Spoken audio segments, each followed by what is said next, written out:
So I want to begin by telling you something that's super discouraging to me personally, and that's this, that I have participated in every bad decision that I have ever made. I was there for all of them. All the bad financial decisions, all the bad parenting decisions, all the bad marriage decisions, not who I married, but once I got married, the decisions I made within the context, I gotta be careful with that, within the context of our marriage, professional decisions, every bad decision I've ever made, I was there for all of them. I'm the one who talked myself out of exercising. I'm the one who talked myself into dessert. To take this a step further, I am oftentimes a sucker for, you might also like, and customers who purchased also purchased, right? And it's embarrassing, but the reason I feel like I can share that with all of you is not because we're all close personal friends and not because it'll stay in the room.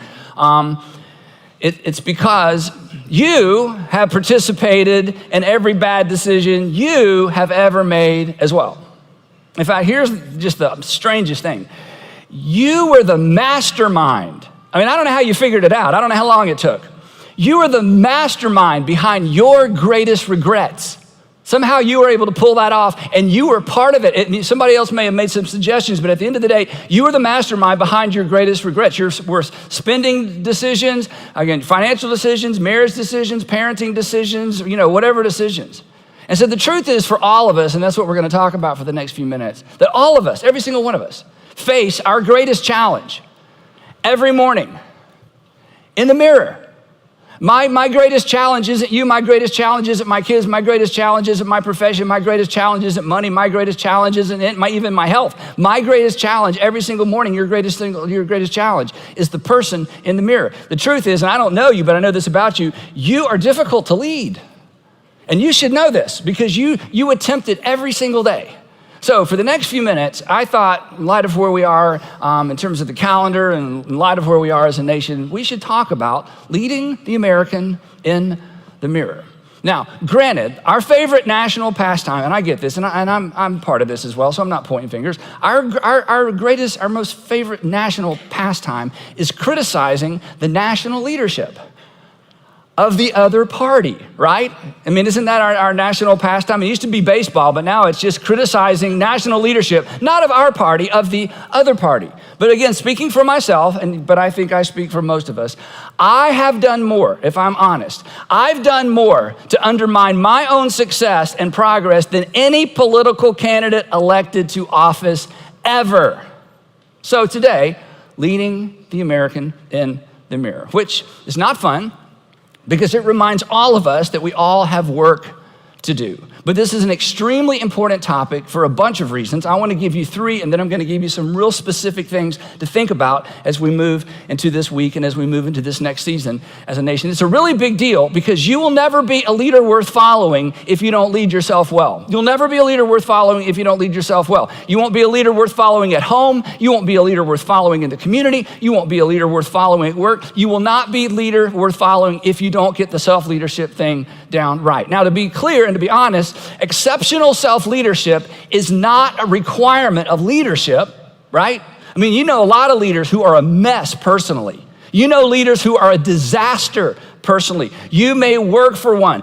You may have grown up with one. We all know leaders who personally are a mess. They're still leaders, so you don't have to have your act together to be a leader, but you have to be extraordinary at self-leadership if you want to be a leader worth following. And I'll tell you where you learned this. The first time you saw this, even though you didn't have words to put around it, was at home, growing up. Because whether or not you want to be like your parents depends upon how well they led themselves. Many of you, like your parents, you don't want to be like your parents, right? And when you talk about your parents, you have fun, affection, and emotion, and then you find yourself qualifying. I love my dad. My dad's great, but I don't necessarily want to be like him. My mom, I love my mom. I love my mom. I don't want to be like my mom. And whether or not you want to be like your parents has far more to do with how they led themselves than what they taught you, what they required of you, what they demanded of you, or even how they disciplined you. Why? Because I'll never be, we will never be leaders worth following in any capacity, in any arena, if we don't get the self-leadership thing down. The second reason this is a big deal, not only to be a leader worth following, and the second one is similar, is this, that exceptional self-leadership is the key to sustained influence.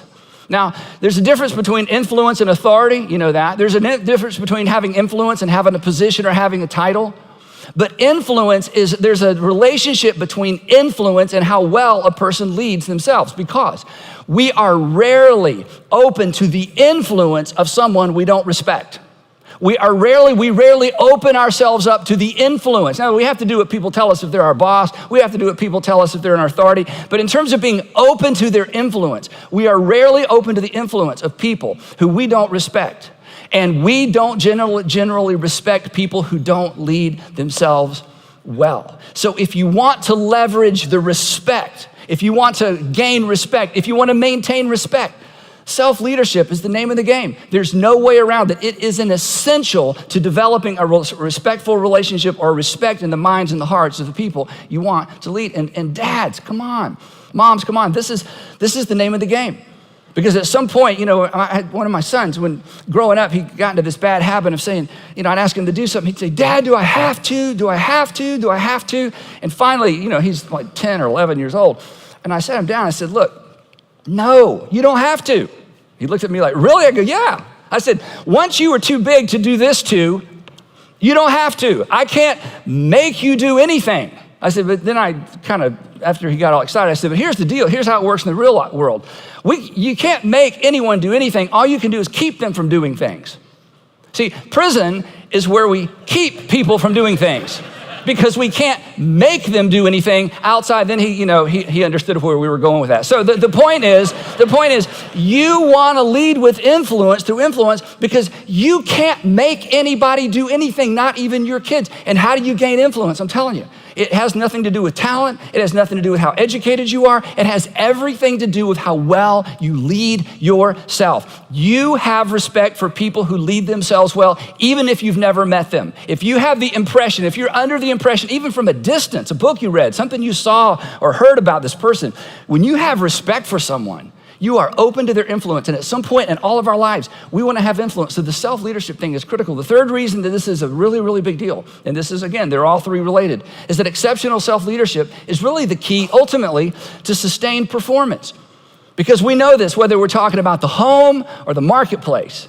When a leader burns out, or when a leader flames out, or when a leader has to be taken out, even when a father or a mother has to be taken out of a home, it's generally because of poor self-leadership. It's often related to self-leadership. Another way of saying that is that great leaders last because they lead themselves first. Bottom line, and I'm going to give you some handles for this.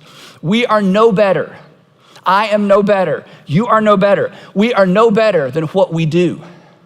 And there is only one person that can make us do anything, and it is the person in the mirror. So this is a big deal. Whether you're a religious person or not, this is a big deal. Whether you're a Christ follower or not, this is a big deal. Whether you're trying to figure it out or you're headed into the church, you got your hand on the doorknob and you're ready to leave the church and you're just trying to figure out how to tell her or tell your family, I'm done with the faith thing. Hey, this is a really, really big deal. So today, I want to give you 3 decisions, and there's more. I mean, books have been written on this, articles, dissertations have been written on this topic, but I just want to give you 3 decisions that are super practical as you think about becoming a better self-leader, because your future depends on it. And this isn't an exaggeration. Your future depends on how well you lead yourself. And for those of you with people who report to you, for those of you who are organizational leaders, again, for those of you who are leading a family, the people who report to you, their futures depend on how well, not how smart, not how educated, how well you lead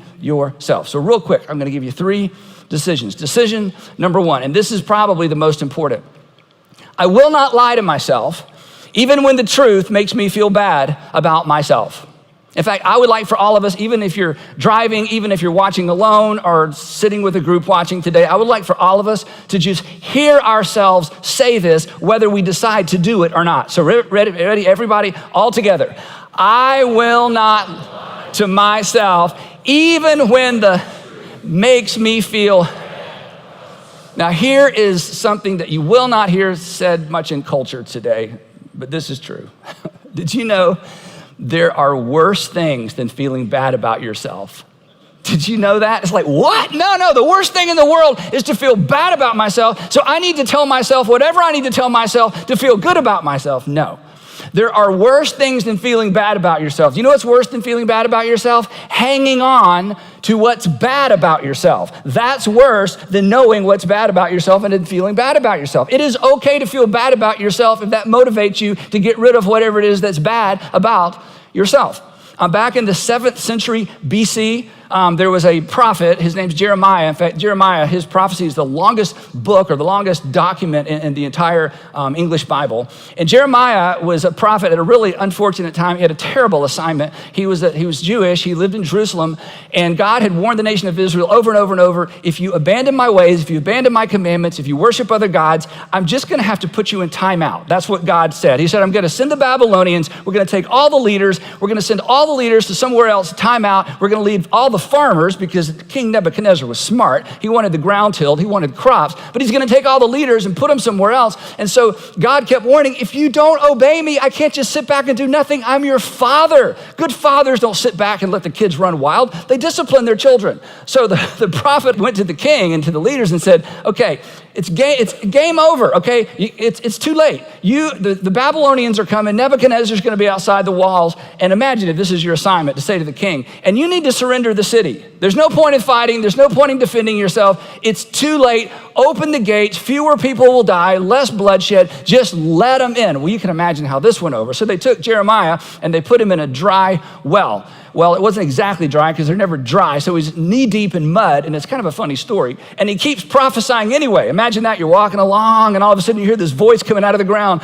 Repent, repent. You know, you're just like, where's that coming? So he kept prophesying from the well. Well, eventually some friends pull him out, and he survived and ended up in Egypt. And it's just an amazing story, but it's a terrible story of God's people, ancient Israel, because of their covenant with God, this I will if you will covenant they had with God.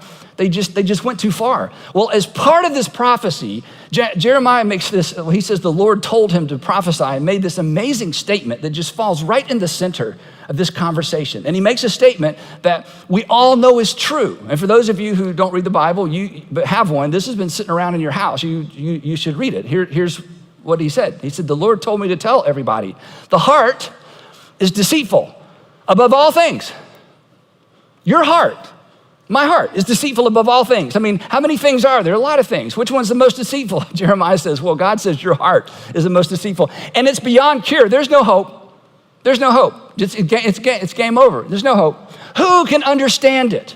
And the answer to the question, who can understand it? The answer is no one. And you don't even understand your own heart. I don't understand my own heart at times, right? This is why we say, I don't know why I did that. Jeremiah would say, I know. I don't know why I bought that. Jeremiah says, I know. I don't know why I called her back, Jeremiah. And all your friends say, I know. I don't know why I said yes to that. I don't know why I said yes to that again. I don't know why I said yes to that for the third. What's wrong with me, Jeremiah says. I'll tell you what's wrong. It's on the inside of you. Your heart is deceitful. The easiest person in the world for you to deceive, the easiest person in the world for me to deceive is the person in the mirror. Nobody does a better job selling you on bad ideas than you. You are a sucker for you. As soon as you see something you want, you start selling yourself. The best thing the salesperson can do is just shut up and just let you sell yourself, because you're going to drive out in it if they'll just stay out of the way, right? You're going to put it on and wear it. No, I'll just wear it. Just get the tag off. I'm just going to wear it, you know? I'm just going to wear it. No, I'm just going to wear it. Oh, yeah, I'm just going to wear it, right? I mean, nobody's more effective at selling you on stuff than you are. So effective self-leadership requires brutal, this is why we don't do it, brutal honesty with ourselves. And here's why. You can't lead yourself as long as you're lying to yourself. Have you ever tried to lead a liar? If you're in marketplace, if you lead a team at work, do you know what you do with a liar? You fire a liar. You fire a liar. You can't work with a liar. And so I think this is what Jeremiah would suggest. It's certainly what I think you would suggest to me if you were up here talking to me, so I'm going to suggest it to you. You need to fire the liar in you. And you need to hire someone who will tell you the truth, the difficult truth. From now on, I will not lie to myself. From now on, I will tell myself the truth. That's the beginning. That's the beginning of good self-leadership. Now here's one more little handle, and we're gonna go on to number 2. We've talked about this before. At every juncture, at every decision, we all should hit pause and step back a little bit, even if it's not physically step back, but at least on the inside, stop and ask this question. This is a powerful question. Why am I doing this? Why am I doing this? I mean, it's true. We do things without asking, why are we doing this? And on the other side of the decision, we ask another version of the same question. What do we ask? Why did I do that?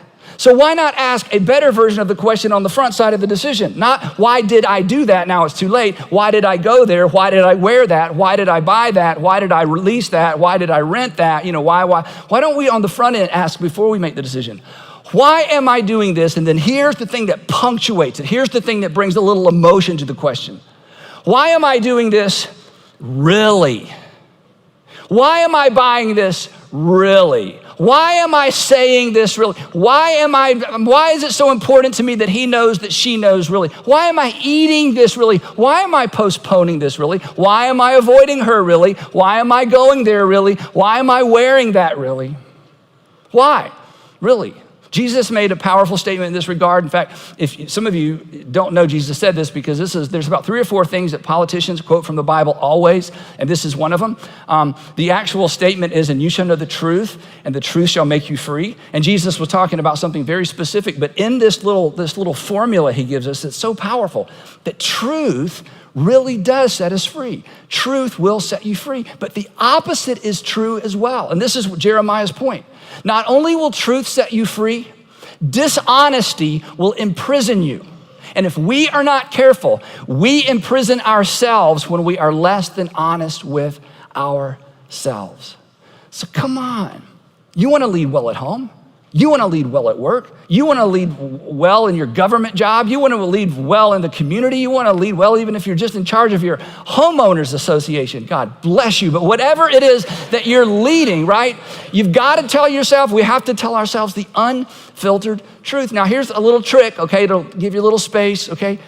If you tell yourself the unfiltered truth, you don't have to actually do anything, but at least you owe it to yourself to know, if I was to act on what I know is true, what is true? Why am I doing this really? So decide, decision number 1, I will not lie to myself even when the truth makes me feel bad about myself. Decision number 2, I will prioritize what I value most over what I want now. This is what great self-leadership is really all about. This is the long term, the long range, the finish line, the marathon approach to great self-leadership. So let me explain it this way. If you're a leader of anything, let's take family out of the equation for just a minute. If you're an organizational leader of any sort and you have a team you're leading, you got to know what the goal is, right? You got to know what the destination is. You got to know what you're trying to accomplish as a team. So if leading is about moving a group of people or moving even yourself in the direction toward a destination, the question we should all ask when it comes to self-leadership is this: where am I leading myself? Or where are you leading yourself? If self-leadership is about moving in a direction, what direction are we going in? And the correct answer, the answer that you should adopt is that you are leading yourself toward what you value most, not what you want now, because what you want now is rarely what you value most. Now, some of you may remember back in January of 2017, I did a whole series on this called How to Get What You Really Want. How to Get What You Really Want. We spent weeks talking about this idea because it is a big idea. And the point of the series was that lurking in the shadows of what I want now is what I value most, which is ultimately what I want. And most people, I'm so convinced of this, the older I get and the more I do what I do, I'm so convinced, most people spend their whole life and they never discover what they value most. Until oftentimes it's too late. Because to lead yourself well, you've got to figure that out. And the truth is, and as self-serving as this sounds, if you fail, and I'm afraid so many people fail, if you fail to discover what you really value, you really won't ever get what you really want. And most people never figure this out until it's too late. I'm convinced most everybody figures it out at the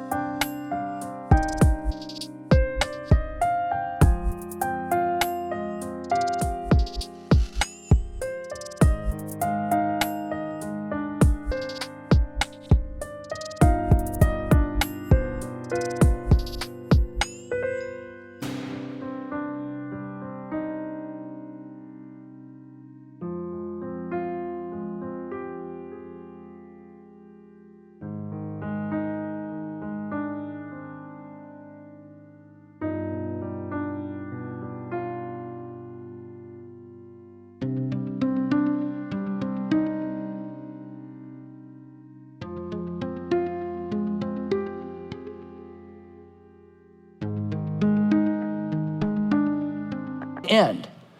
But once you get to the end, there are things that you really value that might be unattainable. It may be too late unless you discover early, what is it I truly value? Great self-leadership is about leading yourself toward what you value most, and you can't lead yourself there if you don't know what it is. Now, if you're a Christian, if you're a Jesus follower, there's a twist to this one. And the twist is this. If I have devoted myself and if I have surrendered myself the best I know how to God's will, and specifically what Jesus wants of me, in other words, if I say yes to the invitation that your Heavenly Father through His Son extends to every single one of you, and it's a simple invitation, it's simply this: follow me, follow me, follow me. So if I really am a follower of Jesus, then I have to begin valuing what the one I follow values most. Now, if you're not a Christian, hey, do anything you want, come up with your own values, you figure it out and go for it. But once a person decides, you know what, I want to be a Jesus follower, then it is incumbent upon us to discover, what does my Savior value most, and how do I arrange my life around what He values most? And fortunately, He told us. And you know what He said? He said, what I value most is this: glorifying my Father in heaven by loving the people that are made in His image. I value most honoring God and demonstrating my honor and love for God by how I treat people. Do you know what Jesus valued most? You, and the person to your left and your right, and your friends and your family, and the woman at work, you don't even know her name, but you see her every day. And the person that you avoid because you really don't like them. And your Father in heaven says, well, you may not like them, but I actually love them. And I want you to figure out how to express value toward them. Here's how Jesus said it. He got his guys in the room, right before he was arrested. He made a statement most of us are familiar with. He said, okay, guys, if you forget everything else, here's kind of the bottom line for the 3.5 or 3 years that we've been together. He said, I'm going to give you a brand new command, and this brand new command is a synopsis of everything I've taught you. If you forget everything else, if you do this one thing well, you'll get it right. When you get to the end, you'll look back and go, I got it right. He said, a new command I give you: love one another. To which they thought, that's not new. To which Jesus said, I'm not through. As I have loved you, so you must love one another. At Buckhead Church, at all of our churches, all of our network of churches, we call this the platinum rule, not the golden rule. The golden rule is, I'm going to treat you the way I want you to treat me. The platinum rule is, I'm to treat you the way my Father in heaven through Christ treated me, and it raises the standard, it raises the bar. And why would Jesus give them this command? Because this is what He valued most. He valued you. Is this important? He said, yeah, it's important. By this one command, everyone's going to know you're my follower, that you've decided to wrap your priorities around my priorities, that you've decided to get your life in sync with my life. By this, everyone will know that you're my disciple if you love one another. Then, years later, the Apostle Paul, he's on the other side of the resurrection. Paul hated Christians, and then he became one. It's such a fascinating story. And the Apostle Paul, he said it this way, and this is so extreme that you may be tempted to go check it for yourself, which that would be great. Here's what the Apostle Paul said. He said this: the only thing that counts. It's like, wait.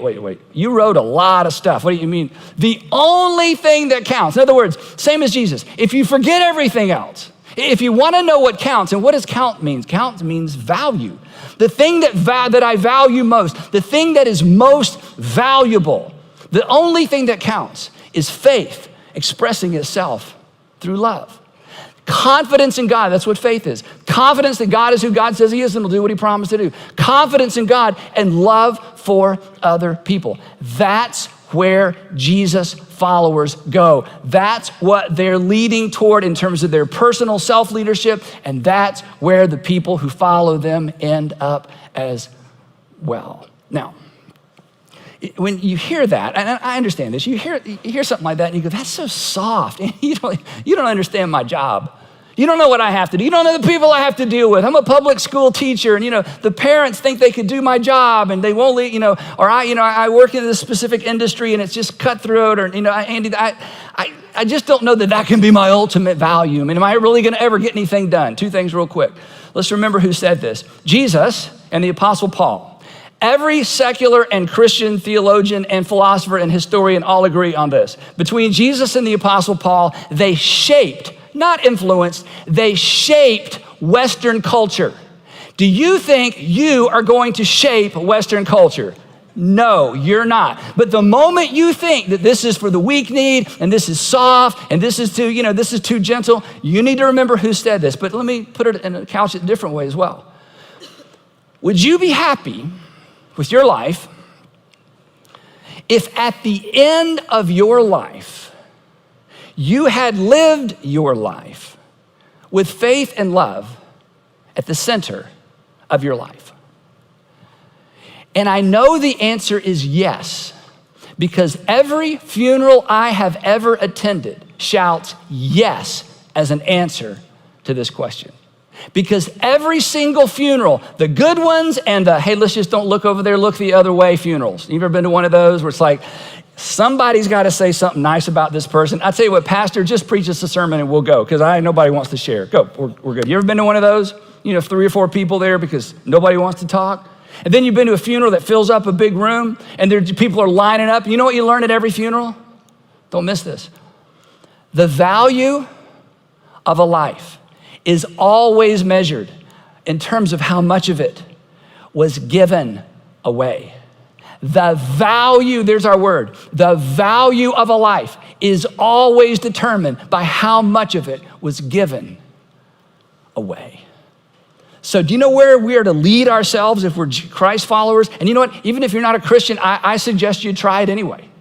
We are to lead ourselves toward valuing people, because people matter and people count. And along the way, you will get a lot of other things accomplished as well, but you still won't shape Western culture. Okay, so decision number one. I'm not gonna lie to myself, even if it makes me feel bad about myself. Decision number 2, I'm gonna prioritize what I value most over what I want now. And the last decision we're gonna talk about is this one. I will not attempt to lead myself by myself. So let me just make this clear, and you may not agree with this, and you talk about it over lunch or talk about it later, but you can't lead yourself by yourself. In fact, your history, your positive history and the part that you hope no one finds out about, both sides of your history underscore the reality of this. You cannot lead yourself by yourself. Think about this. Your greatest regrets were with people you wish you'd never met. I mean, it's worse than that. Your greatest regrets involve friends that now you wish you never met. You weren't with enemies. You weren't with people who were against you. Your greatest regrets were with people that you liked and they liked you. And you know what you shared? You shared common interest, but you may not have shared common values. So consequently, what he or she wanted now and what you wanted now ended up being a regret, but you were with people you like. Why? Because we all do life with people. And it's not enough to simply do life with people we like, because your life will be shaped and influenced by the people that you spend time with. Our friend, the way we say it to our middle school and high school students around here, but it's true for adults as well, is that our friends determine the direction and the quality of our lives. So again, we can't lead ourselves by ourselves. We need community. You were designed, you were created for community, and you're gonna find it somewhere. But you don't simply need to be in a community with people who share your common interests. Oh, we like the same music, we like the same restaurants, we like the same concerts, we like to vacation in the same place. Great. You need to be surrounded with, you need to be in community with people who share your values, people who are moving in the same direction, people who will tell you the unfiltered truth because they value.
You. Adam Johnson is the lead pastor up at Brownsbridge Church in Forsyth County in our network of churches, and he did a staff talk for our entire staff some months ago, and he made this statement, and I absolutely love this. Here's what he said. He said, we push back from feedback. When we push back from feedback, we push back from the better version of ourselves. Isn't that true? And nobody loves feedback necessarily. Nobody wants to know where they got it wrong or where they got close to getting it right, or if you just do this or change this. Nobody loves it. But the only way to lead ourselves well, the only way to end up being the best version of ourselves is to open ourselves up to feedback from people who share our values and who are moving in the same direction. This is why sitting in rows is fun. Sitting in rows is fine. Sitting in rows won't cost you anything. It's why we want everybody at all of our local churches sitting in circles. It's why we are crazy about small groups and home groups, because we want you to do life with people who share your values, who will ask the harder questions and won't take the light answers as the final answer, who will keep digging and pushing and again, sharing their life as you share your life. Why? Because life on life just makes our life better. And at the end of the day, it's what we do that makes the difference. And nobody can make you do anything except you. But when you are doing life with people who share values, it's amazing how much better we all do. And parents, can I just say something to you? Parents, I'm just telling you, I have 3 kids. They're all in their 20s. All they know from as far as church is these environments. I don't want to say that you're crazy not to have your kids here every Sunday, okay? But you're crazy not to have your kids here every Sunday, because we have designed environments for your kids to partner with you so that your kids will do life with kids that are moving in the direction you want your kids to do life with. And as a parent, I'm telling you, you're gonna need a partner. And that's what a great local church is. It's a partner with parents as we help students understand and children understand how the world works and how to make it work in the real world. Because your friends will determine the direction and quality of your life. And the thing that scares you to death as a parent, is that your kids' friends will determine the direction and the quality of their life. Let us help you with that, but we can't help you if your kids aren't here just about every week. Well, Andy, we're busy. We got a lot going on. Hey, back to the other camera. Look up here a second. I know you're busy. Again, I raised 3 kids. They're all in their 20s. I know you're busy. There's gonna come a day, I promise, and no matter how great you parent, you're like the greatest parent in the world, you are going to want another adult voice in your children's life. And if you show up with your 15-year-old daughter who's got an attitude that's so bad, it precedes her, we feel it before she walks in the room, we can't help you. It's almost too late. But if you will bring your 10-year-old and your 11-year-old and your 5-year-old daughter, and you will get her involved in these fabulous ministry environments, when she's 15, she's gonna have a trusted adult that's saying what you're saying, but she can't hear you. And the reason I know she can't hear you, could you hear your parents when you were 15? No, it was just noise, right? It was just noise. So we wanna help you. Why? Because you can't lead yourself well by yourself. yourself. Now, the downside to this, you can't lead yourself by yourself, is this. You may lose a friend or two once you decide, I'm going to get this right. Because value most is threatening to folks who are living for want now. There is a conflict, but that's okay. You can get this. Now, bottom line, everybody ends up in life somewhere, right? Everybody's gonna end up somewhere in life, right? I want you to end up somewhere on purpose, and there's only one person that can determine where you ultimately end up. And it's not the person in the White House, and it's not the person in the House of Representatives, and it's not even the person at the schoolhouse. It is the person in the mirror. Because after all, we face our greatest challenge. We face our greatest leadership challenge every morning in the mirror. But we face something else as well. Please don't miss this. Every morning, you face someone who is made in the image of God. And that person deserves the truth from you. You face someone who was created for community. And you face someone who does better when they prioritize what's most valuable over what they want now. So come on, lead yourself well. The person in the mirror is depending on you. And if you're a parent, there are some little faces and some smaller mirrors who are depending on you as well. And for those of you who are single, here's what I know about you. You are looking for someone who is leading themselves well.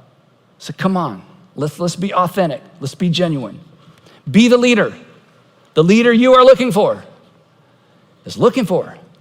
If you're looking for someone who's leading themselves well, and I hope that's who you're looking for, then you've got to become the person you're looking for. If you do, you will be easier to spot, because nothing says more about you than how well you lead yourself. So let's just decide. I will not lie to myself, even when the truth makes me feel bad about myself.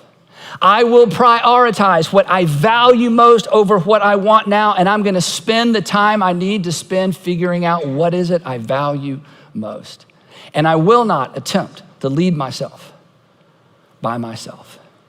If every American made these 3 decisions and stuck to it, we would be greater than ever. Because at the end of the day, our nation will never be greater than the Americans in the mirror.